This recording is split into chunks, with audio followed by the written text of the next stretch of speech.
नमस्कार, आप सभी का स्वागत है साधना प्लस न्यूज में। मैं हूं आपके साथ काजल सिंह। शुरुआत करेंगे हरियाणा की खबरों के साथ, लेकिन उससे पहले नजर डालेंगे आज की सुर्खियों पर। हरियाणा के गृह मंत्री अनिल विज ने मनाया पीएम का जन्मदिन। पौधारोपण करके मनाया जन्मदिन। मौके पर 7100 पौधे लगाने का रखा गया लक्ष्य। यूथ कांग्रेस ने पीएम मोदी के जन्मदिन पर मनाया राष्ट्रीय बेरोजगार दिवस। बेरोजगार युवाओं ने स्पीड पोस्ट कराई अपनी डिग्रियां। कहा, हरियाणा बेरोजगारी के मामले में देश में अव्वल। किसानों ने की धरना प्रदर्शन की शुरुआत। धान की खरीद 25 सितंबर से शुरू करने की मांग। विरोध में प्रधानमंत्री मोदी को जलाया पुतला।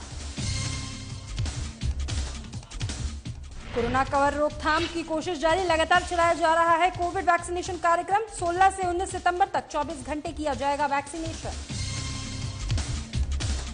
कुरुक्षेत्र पुलिस ने 2 आरोपियों को किया गिरफ्तार। बंद मकान से जेवरात चोरी करते थे आरोपी। करीब 2 लाख के जेवरात किए बरामद। तो चलिए शुरुआत करते हैं खबरों का सिलसिला। पूरे देश में आज प्रधानमंत्री नरेंद्र मोदी का 71वां जन्मदिन बड़े धूमधाम से मनाया जा रहा है।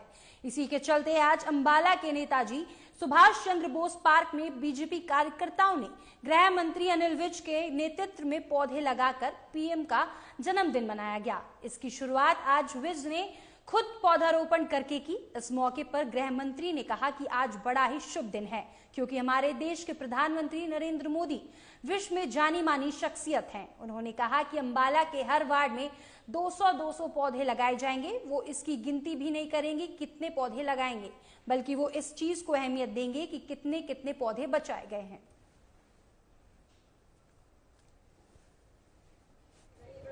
प्रधानमंत्री नरेंद्र मोदी जी के 71वें जन्मदिन के उपलक्ष्य में अंबाला छावनी विधानसभा में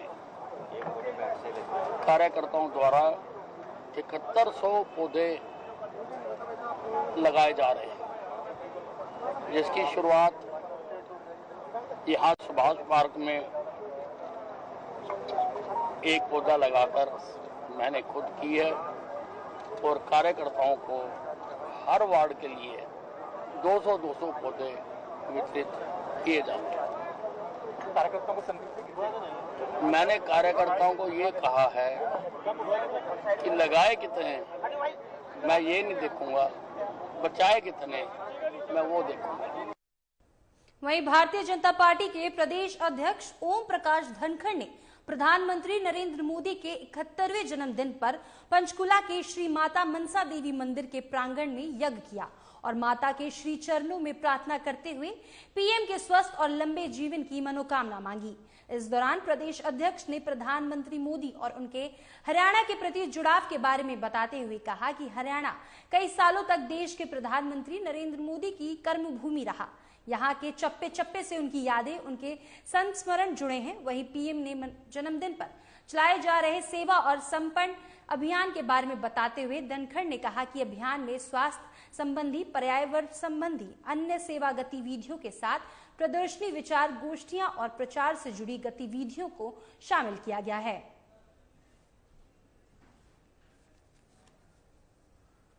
इसके साथ ही भारतीय जनता युवा मोर्चा कुरुक्षेत्र ने आज प्रधानमंत्री नरेंद्र मोदी के जन्मदिन के उपलक्ष्य में कुरुक्षेत्र पिपली रोड पर स्थित पार्थ ब्लड बैंक में विशाल रक्तदान शिविर का आयोजन किया। शिविर का शुभारंभ भारतीय जनता युवा मोर्चा के प्रदेश कार्यकारिणी सदस्य तुषार ढांडा ने किया। इस मौके पर कुरुक्षेत्र जिला अध्यक्ष राजकुमार सैनी, युवा जिला अध्यक्ष रूबल शर्मा सहित दर्जनों युवा मोर्चा मौजूद रहे। रक्तदान शिविर में 71 युवाओं ने रक्तदान किया है।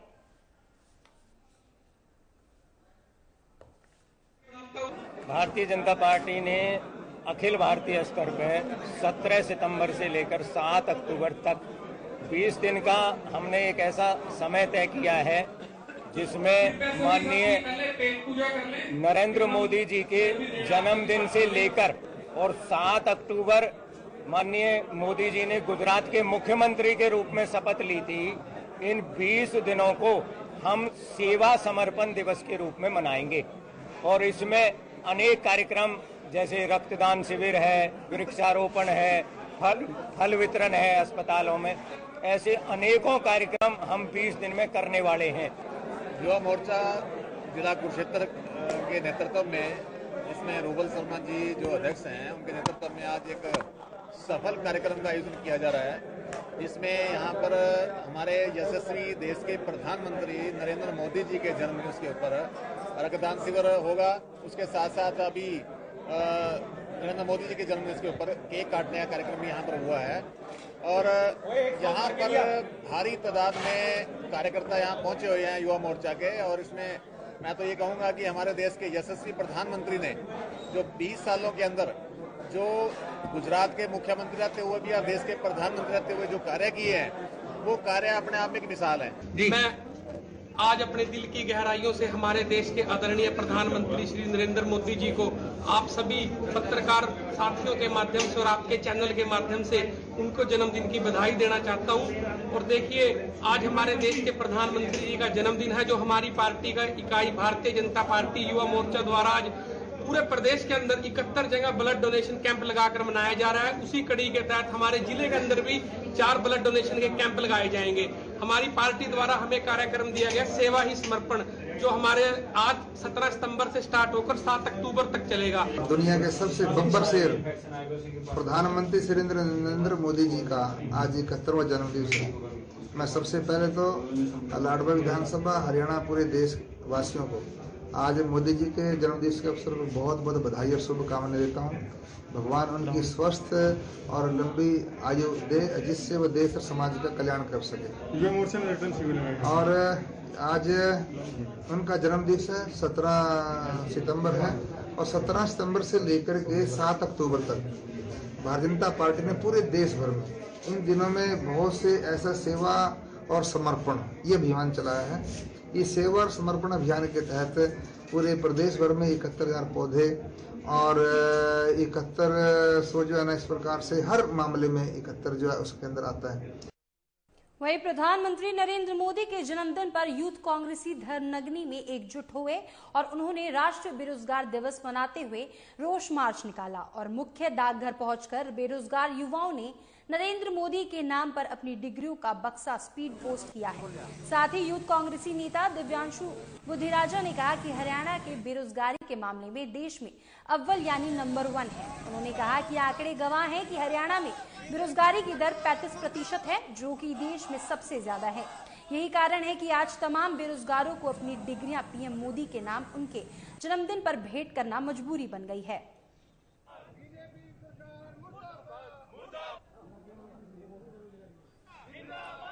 देखिए जी, आज 17 सितंबर का दिन है और हमारे देश के प्रधानमंत्री श्री नरेंद्र मोदी जी का आज जन्मदिन है और आज उनके जन्म दिवस के उपलक्ष्य में हरियाणा युवा कांग्रेस आज यहाँ नरेंद्र मोदी जी के नाम हरियाणा के बेरोजगार युवाओं की जो डिग्रियां हैं, आज उन्हें उपहार स्वरूप हम ये डिग्रियां भेंट करने जा रहे हैं। पूरे देश के साथ साथ आज हरियाणा के अंदर जो बेरोजगारी है वो इस कदर बढ़ चुकी है कि हरियाणा का नाम पूरे देश में सबसे टॉप पर है।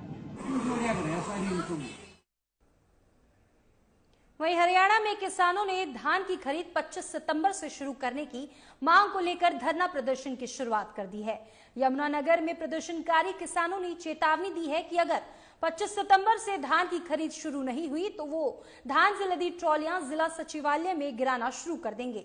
बता दें कि यमुनानगर जिला सचिवालय के सामने किसानों ने सरकार के खिलाफ प्रदर्शन किया और प्रधानमंत्री नरेंद्र मोदी का पुतला जलाया। किसानों का कहना है कि प्रधानमंत्री ने किसानों के बारे में कुछ नहीं बोला, जिसके चलते प्रधानमंत्री का आज पुतला जलाया गया। उन्होंने कहा कि सरकार ने पहले 25 सितंबर से गेहूं की खरीद शुरू करने की बात कही थी, लेकिन अब सरकार उससे भी पीछे हट रही है।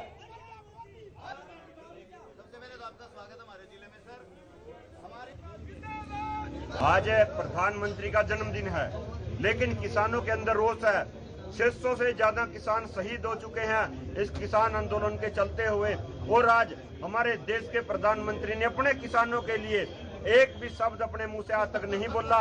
किसान जो सड़कों पर बैठे हैं उनकी चिंता नहीं की, तो आज रोष स्वरूप उसके जन्मदिन पर हमने प्रधानमंत्री का पुतला जलाया गया। देखिए, आज हमारी 2-3 मुख्य मांगे थी।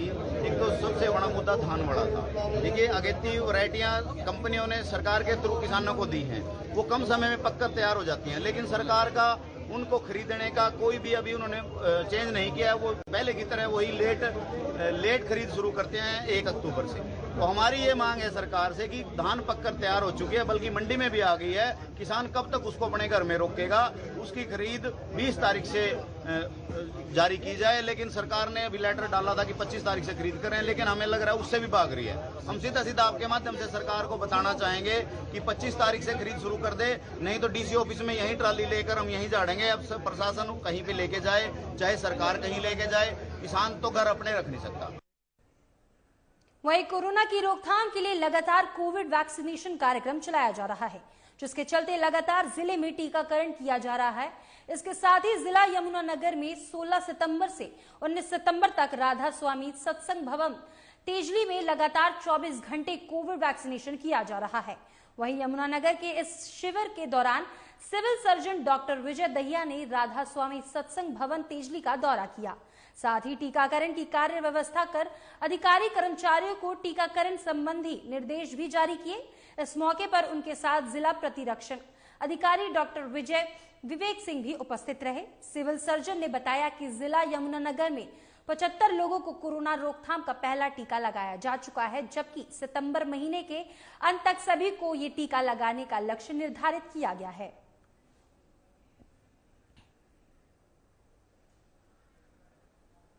जो भी व्यक्ति आता है उसको वेटिंग पे पर्ची दी जाती है, उसको बिठाया जाता है और किसी भी तरीके का आपने देखा कि किसी तरीके का कोई धक्का मुक्का कोई रश नहीं है। जो आने वाले व्यक्ति हैं उनको भी बैठने की व्यवस्था है, जिनको वैक्सीनेट किया जा चुका है उनके लिए भी वेटिंग एरिया में बैठने की व्यवस्था है, और उसके साथ साथ राधा स्वामी सत्संग भवन की तरफ से उनको चाय पानी का भी प्रबंध यहाँ पे किया हुआ है। वहीं कुरुक्षेत्र पुलिस ने बंद मकान से जेवरात चोरी करने के आरोप में 2 लोगों को गिरफ्तार किया है और उनके पास से करीब 2 लाख के जेवरात बरामद किए हैं। ये जानकारी उप पुलिस अधीक्षक नरेंद्र सिंह ने देते बताया कि श्याम कॉलोनी के रहने वाले हर्षवर्धन तिवारी ने मामले की शिकायत की, जिसके बाद थाना कृष्णा गेट में मामला दर्ज करके जांच सौंपी गई। टीम ने मामले में गहनता से जांच करते हुए 2 अपराधियों को पकड़ा है। फिलहाल आरोपियों को 2 दिन के लिए पुलिस रिमांड पर भी लिया गया। रिमांड अवधि के दौरान पुलिस की पूछताछ पर आरोपियों ने चोरी किए और सोना और चांदी के करीब 2 लाख रुपए के जेवरात बरामद करवा दिए हैं।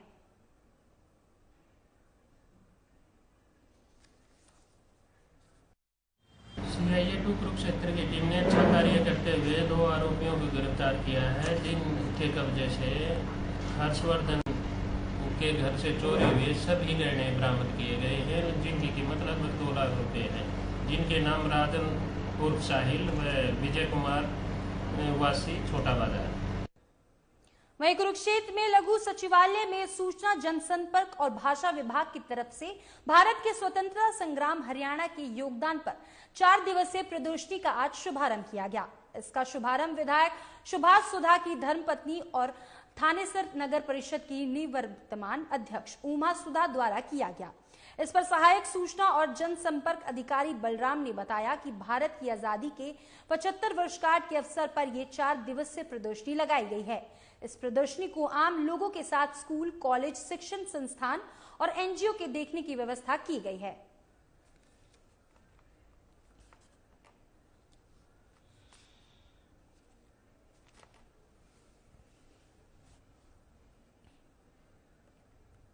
हमारी सूचना एवं संपर्क विभाग की तरफ से आज डीसी ऑफिस में भारत की आज़ादी की 75वीं वर्षगांठ पर, जो कि आज़ादी का महोत्सव के रूप में मनाया जा रहा है, इस समय यहाँ पर 20 पैनल्स हैं, जिन पर कि 1857 के जो भी इवेंट्स हुए थे उनको डिस्प्ले किया गया है। मुझे भी यहाँ पर आकर बहुत अच्छा लगा, क्योंकि वहीं भारत विकास परिषद महर्षि दयानंद शाखा और अग्रवाल समाज द्वारा पुरुषोत्तम दास रुंगटा चैरिटेबल ट्रस्ट सक्षम अखिल भारतीय अग्रवाल सम्मेलन और अग्रवाल सभा मॉडल टाउन के सहयोग से अंबाला शहर के सेक्टर 9 में स्थित भवन में एक रक्तदान का शिविर आयोजन किया गया। एक्सपीरियंस ये हमारा पहला एक्सपीरियंस नहीं है, हम अक्सर यहाँ पे आते रहते हैं और मैं आज अग्रवाल सभा का, भारतीय विकास परिषद का और सभी संस्थाएं जो इस कैंप से जुड़ी हुई हैं उनका धन्यवाद करना चाहूँगी। खास करके मैं अम्बाला शहर के हर और उस नौजवान की जो आज यहाँ। वहीं पंचकुला को सीरो सैंपलिंग के लिए चुना गया है, जिसके चलते पंचकुला सिविल अस्पताल सेक्टर 6 में सीएमओ मुक्ता ने हायर अथॉरिटी का आभार व्यक्त किया। साथ ही उन्होंने कहा कि हमारी पूरी टीम केवल टेस्टिंग का नहीं और भी काम करती है। मेरी लैब डॉक्टर लीजा जोशी को ये जिम्मेदारी सौंपी गई है। साधना प्लस में आप सबका स्वागत है। इस वक्त हम मौजूद हैं सिविल सर्जन कार्यालय पंचकुला के अंदर। डॉक्टर मुक्ता जो सिविल सर्जन है वो मौजूद हैं और जो डॉक्टर लीजा हैं लैब की इंचार्ज हैं। सीरो सर्वे की हरियाणा की सारी सैंपलिंग यहाँ पर पहुँच रही है। इनकी एक तरह से कहा जाए मार्गदर्शन में इनकी टीमें लगी हुई हैं। सिविल सर्जन खुद सारी चीज़ों पर बारीकी से निगाह रखती हैं। बातचीत करेंगे मैम से। मैम, सबसे पहले ये जानना चाहूँगा कि सीरो सर्वे के लिए आपके जिले को चुना गया, इससे चुनौती काफ़ी बड़ी नज़र आती है। मैं इसके लिए बल्कि आभार व्यक्त करना चाहूँगी हायर अथॉरिटीज़ का कि उन्होंने हमारे डिस्ट्रिक्ट पर और मेरे ऊपर इतना भरोसा किया कि पूरे स्टेट के सीरो सर्वेलेंस सैंपलिंग के लिए हमारे डिस्ट्रिक्ट को चुना। दूसरा इसका एक कारण ये भी है क्योंकि हमारी पंचकुला सिविल हॉस्पिटल की जो लैब है वो NABL सर्टिफाइड है, जिससे कि यहाँ के सारे जो टेस्ट होते हैं वो अंडर सर्टिफिकेशन होते हैं क्वालिटी एश्योरेंस के तहत। तो उनकी क्वालिटी और उनकी जो है सर्टेनिटी बहुत सुनिश्चित की जाती है। तो इसलिए भी यहाँ पर उस लैब को चुना गया। मैम, क्योंकि सीरो सर्वे हरियाणा के लिए बहुत अहमियत रखता है और ऐसी स्थिति के अंदर हरियाणा के हेल्थ मिनिस्टर का पूरा तरह से विश्वास, सरकार का पूरे तरह से आप लोगों पर विश्वास रखना कि पंचकुला में सैंपलिंग की जाए।